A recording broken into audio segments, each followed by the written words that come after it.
이제 문재인 정부 5년 차가 거의 이제 막바지로 가고 있죠. 지금 내부적으로 혹시 금융위원회가 문재인 정부의 금융정책과 관련된 내부 평가를 혹시 지금 진행 중에 있거나 아니면 앞으로 진행할 예정에 있으십니까? 아직 진행하고 있지는 않고요. 예, 앞으로는 어떻게 할지는 좀 생각을 해보도록 하겠습니다. 아니 기본적으로 한 정부를 마무리하는데 한 정부가 그동안에 추진했던 주요 국정과제와 네, 그럼 필요하다고 생각합니다. 네. 그런 부분에 대한 평가는 반드시 좀 있어야 될 거라고 생각합니다. 그래서 제가 좀 준비를 했어요. 문재인 정부의 금융정책은 생산적 금융, 포용적 금융 활성화로 신뢰받는 금융을 만들겠다라고 하는 추진 방향, 그리고 이거에 기초해서 100대 국정과제 중에 3개의 국정과제를 제시를 했습니다. 그리고 이 당시에 금융정책의 추진 방향과 국정과제를 제대로 수행할 수 있도록 하기 위해서 금융행정혁신위원회를 출범시켰어요.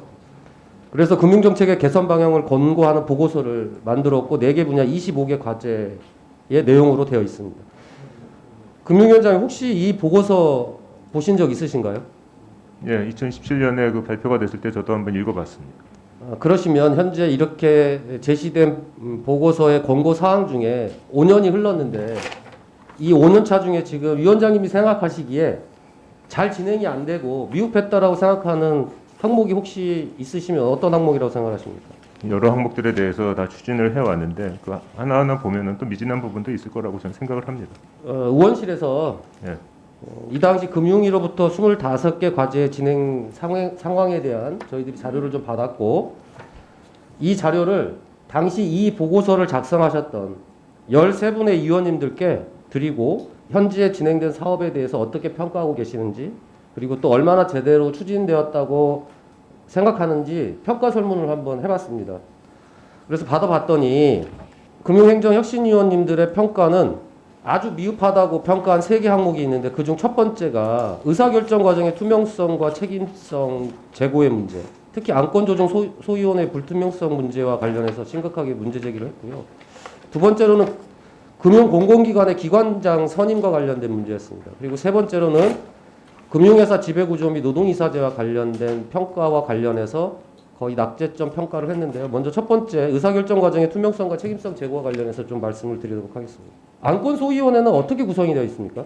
예, 안건 논의하기 위해서 우리 위원들 중심으로 해서 구성을 해놨습니다. 안건을 사전에 조율하고 준비하기 위해서 안건 소위를 운영하는 것에 대한 어떤 긍정성이 있다고 하는데 현재 문제가 되고 있는 것은 이 안건 소위에서 결정되는 내용들이 비공개되어 있고 회의록도 없다는 거예요. 그러니까 실제적으로 금감원에서 금융위 안건 소위로 2번 이상 부의한 안건이 무려 37건이나 되고 있습니다. 특히 피해 소비자들과 이해관계가 있는 라임, 디스커버리 펀드 사태를 일으킨 금융회사 등의 제재안과 관련해서는 200일이 넘게 현재 안건 소위에서 검토하고 있다는 거죠. 검토할 사항이 얼마나 많은지는 잘 모르겠습니다만. 그러니까 안건 소위 운영의 불가피성 그리고 조정의 필요성에 대해서 충분히 인정한다 하더라도 실제로 금융소비자 특히 피해자 입장 또는 중요하게 금융감독기관에서 제출된 문제와 관련된 제재들이 필요한데도 불구하고 안건 소위가 마치 방패막이가 돼서 오히려 안건을 올리고 있지 않다라고 하는 측면에서 놓고 보면 상당히 문제가 좀 있다고 보는 거예요. 금융행정혁신위원들의 평가도 이런 의사결정 과정의 투명성과 책임성에 문제가 있지 않냐. 그래서 이런 것들을 지금보다 강화 개선해야 된다고 생각하는 의견이 많으신 거예요. 위원장님 생각하시기에는 어떠십니까? 예, 그 안건 소위에서 지금 시간이 많이 걸리고 하는 것은 최근에 그 안건들이 이 쟁점들이 법률적인 쟁점들이 많은 것들이었습니다. 그래서 그런 것들을 심사숙고해서 논의를 하고 하다 보니까 시간이 걸린 것이고요. 여기 또 의사록도 없고 투명하지 않다고 말씀을 하시는데 이거는 안건 소위에서 논의된 것들이 다 금융위에 보고가 되게 돼 있습니다. 그렇기 때문에 거기서 최종 결정하는 것도 아니고요. 금융위에서 최종 결정을 합니다. 그거를 좀 법률적인 거를 더 탄탄히 하기 위해서 쟁점을 없애기 위해서 사실은 하고 있는 것입니다. 오늘 금융위원장님은 딱 2가지 말씀만 하십니다. 자세히 검토하기 위해서 그리고 법률적 쟁점이 많아서 도대체 금융위는 자체적으로 어떤 판단들을 스스로 하고 계시는지 대묻지 않을 수 없고요. 두 번째로 평가하고 있는 내용 중에 금융공공기관의 기관장 낙하산 문제입니다. 금융공공기관과 한국거래소 등 유관단체, 특히 은행연합회를 비롯한 수많은 금융권 이익단체와 공공기관에 여전히 전문성이 떨어지는 인사가 낙하산으로 임명되고 있다고 많은 분들이 지적하고 있습니다. 특히 낙하산 인사가 여전하고 이런 낙하산 인사가 금융산업 발달에 장애 요인으로 작용할 수 있다라고 하는 문제에 대해서 혹시 금융위원장님은 어떻게 생각하십니까? 예, 금융공공기관의 그 인사는 지금 뭐 잘 아시는 대로 그 공문법에 따라서 하고 있고요. 그 공문법에 따르면 역시 그 업무 경험, 전문성 등을 고려해서 네, 알겠습니다. 이렇게 하고 있습니다. 네. 그래서 자료 제출을 좀 요청드리는데요. 네. 문재인 정부 출범 이후에 임명된 금융, 재정과 연관된 공공기관, 준정부기관, 유관단체의 장과 임원들의 이름과 대표 경력을 종감전까지 자료로 좀 정리해서 제출해 주시기 바라겠습니다. 세 번째로 금융공공기관 노동이사제와 관련해서 말씀드리도록 하겠습니다. 다행스럽게 최근에 수출입은행이 금융공기업 중 처음으로 노조가 추천한 사람을 사회이사로 임명을 했어요. 근데 작년에 기업은행 노조가 사회이사를 추천했는데 선임되지 않았습니다.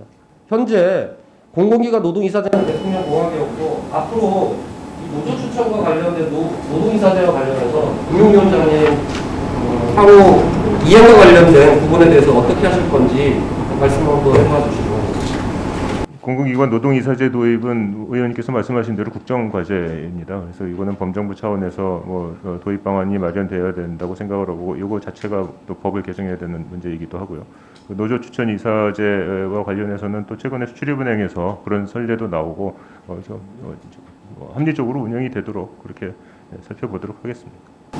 네, 금융행정 혁신위원 의원님들이 남겨주신 평가는 저희들이 문서를 정리해서 금융위에게 전달하도록 하겠습니다. 앞으로 향후 금융위와 금융산업, 또 금융감독의 발전을 위해서 많은 참고가 되었으면 좋겠습니다.